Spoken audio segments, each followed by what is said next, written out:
Cassia Whisperroot Perpetuation. The ashen rain tasted like regret. It always did when a formula failed. And this wasn't just a failure, it was a catastrophe. The Everbloom, the potion meant to revitalize the blighted lands, had reversed. Instead of growth, it accelerated decay. Old man Tiber's orchard, his life's work, was withering before my eyes.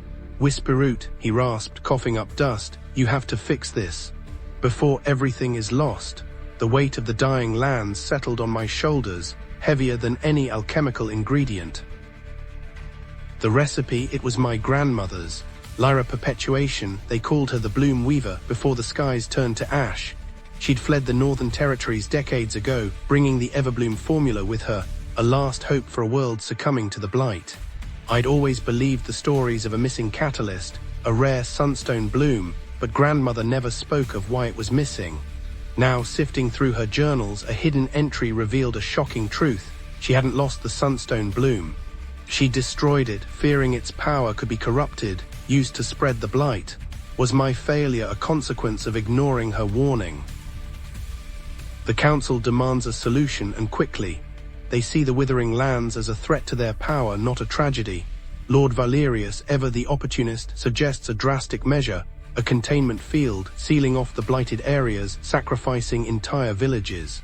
I argued against it, pleaded for time to find an alternative. He dismissed my concerns with a chilling smile. Sentimentality is a luxury we cannot afford, Whisperroot. Find a solution, or accept the consequences. His words were a veiled threat, and I knew he wasn't above using my grandmother's legacy against me. Old man Hemlock, the village herbalist, remembered grandmother Lyra. He spoke of a hidden grove beyond the Whisperwind Peaks, where she'd cultivated a substitute for the sunstone bloom, the moonpetal orchid. But it wasn't just where it grew, it was how. The orchid thrived on sorrow, on the lingering grief of the land. To harvest it, I had to confront the source of the blight's sorrow, the ruins of Eldoria, the lost city consumed by the initial outbreak. It was a place steeped in tragedy, guarded by echoes of the past. The ruins of Eldoria, they weren't silent.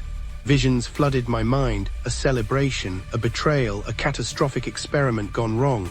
A desperate attempt to harness the land's life force, twisting it into a weapon. I saw my ancestor not as a benevolent healer, but as a reckless innovator, blinded by ambition. She hadn't fled the north, she'd been banished, branded a pariah. The sorrow radiating from the ruins wasn't just the grief of the victims. It was the weight of her guilt, amplifying the blight. To harvest the moonpetal orchid, I had to accept my ancestors' failures and my own. The moonpetal orchid bloomed under the spectral light of Eldoria, shimmering with sorrowful energy.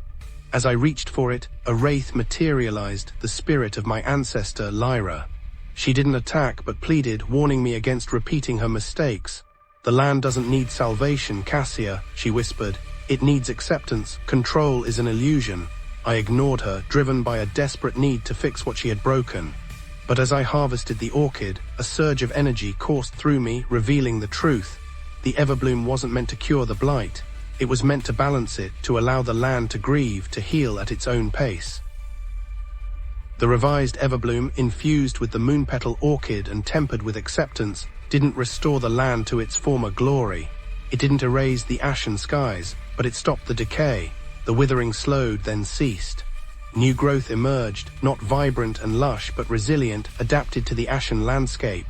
The council was displeased, demanding a true solution, but the villagers understood. They saw not a miracle, but a truce. I remained in the village, no longer striving to control the land, but to understand it, to listen to the whispers of the ashen skies.